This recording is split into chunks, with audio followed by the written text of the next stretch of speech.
Wow, we are going to have an interview here with Dawn, Daria, Paul Miller from Flow Circus, and I have no idea where we're going with this, because this is wow. Thank you for being with me. Thanks for having us. That was a good Jack Black face you got there. That was good. You know, people said I should play his dad in a movie or something. Jack, if you're watching this, let's get together. So, let's talk about this Flow Circus thing. What is it? I'll let you take that one. Yeah, well, what we do is we use juggling tools and toys to engage people in play, and not for play's sake, although that would be plenty fine, but rather to create an opportunity for us to pay attention to how we learn new skills. And this creates an opportunity for us to take these lessons, this reflection space, and apply it to our business, our personal life, different areas of living. Our background, Paul's an entertainer, a professional juggler. That's his background, and my background's an educator.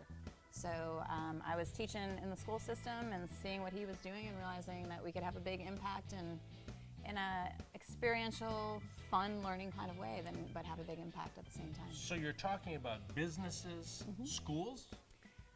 We do some work with schools and libraries, but primarily professional development. So actually working with the teachers to help them develop a growth mindset and that type of thing. Yep. Not so much the students, but the teachers. Right, Exactly. right. Those in leadership or whatever. Okay. Now you said something about personally. You do personal stuff with people too, or is it mainly just corporate, business, that kind of stuff? Yeah, we work with groups of people.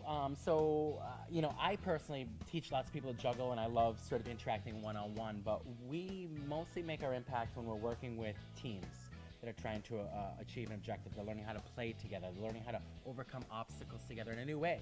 And it's easy to sort of read manuals and read all these different philosophies, but by rooting that experience in actually just play, it really kind of frees up our cerebral and just allows us to get into the movement and emotion. Because sometimes my cerebral feels really Yeah. I wouldn't guess that. I don't know. It seems like I mean, this is all cool, but what the world does juggling have to do with any of this? So, help me. Okay, so you're trying to, whoa, hey, okay, see, now I can run a business. No. I knew that one. So what this allows us to do is problem solve. So it's not about the juggling, because you don't learn to juggle so that you can do this. This is not the end goal. It's just sort of a space to kind of learn a new trick. So you learn how to do this, and then you're like, okay, I want to learn that. And once you can learn that, then you learn this. And so it's sort of this continual process of growing and development and learning. And in that space, you learn how to learn better. In juggling terms, you learn how to do this, and you kind of figure out the problem solving that you need to do to kind of like move on. And so ideally, as you have experience, you get more efficient at learning juggling. Well, we can take that same process in whatever it is and apply it. So if you're working on developing a web and your website and you're using a new application, you know, there's going to be procedures that you got to go through. Well, the more that you do it and the more that you start to integrate yourself into these systems, the more you can start to apply, how did I learn this last piece? How can I take that experience and apply it to learning this next piece? And you become more and more efficient at learning. So it's really a platform to pay attention to how you learn and grow. And to have conversations about it. So one of the things we don't like to do, and I know when I was learning to juggle, I didn't like doing, was dropping, right? You don't want people to see your drops. You don't want to actually have to drop. Failures, right. And so we build it into the learning process. It's not a bad thing that you try to hide. You can't avoid it. It's juggling, it's visible, it's tangible. But actually pay attention to what's happening, make the adjustments that you need to, try it again. Did it work better? Did it work worse that time? And so that same process can be applied to all sorts of things that aren't tangible, that we often keep in our head. We don't want people to see, we don't want to talk about. Yeah, and that failure aversion, like nobody wants to fail. It doesn't feel good to fail, but you don't fail doing things you already know how to do. You fail learning the next thing. And that's why it's the next thing, because you're failing doing it. And once you can accomplish that, then you're not failing at that anymore. You need to find a new place to grow, to push yourself. Or if you're holding, you know, if you're kind of, I don't fail, I don't do that, then you're stagnant and you don't have that growth mindset that Dawn mentioned. So then, and getting more comfortable with discomfort. Yeah. So you take stuff like this. Yeah. And just. Yeah, well, I'd like to show you actually. So this is a great example. So You take one. When we work with juggling, you know, juggling is one of these things that people come to with a lot of preconceptions. This is hard, I can't do it, I'm not coordinated. There's a lot of narrative there, which really is just sort of counterproductive. It inhibits the learning. So we invented a flop ball. So this is a flat ball, and use it on the back of your hand. And so it takes a very simple experience and just kind of flips it over, you know, literally on the back of your hand. And what you do is you start to explore tossing and catching on the back of your hand. And it doesn't have to be big or high, just a small little throw. I failed. I know, I'll forget it, I'm a get out of here. failure. No more love and life for you. No, so even something as simple as this, you can start to really pay attention to. What does it take to flip it back just right, just once? Or flip it forward, you know, Almost that's had kind it. of a tricky I one. almost had it. Right? Yeah. Yeah, right, all right. And so from And there then you have the high five moment. Okay. That you've achieved it, you feel good, you want to share it. So you can start to like really, you learn one very simple thing and Yeah. then you work on something else and you can kind of build up to harder stuff.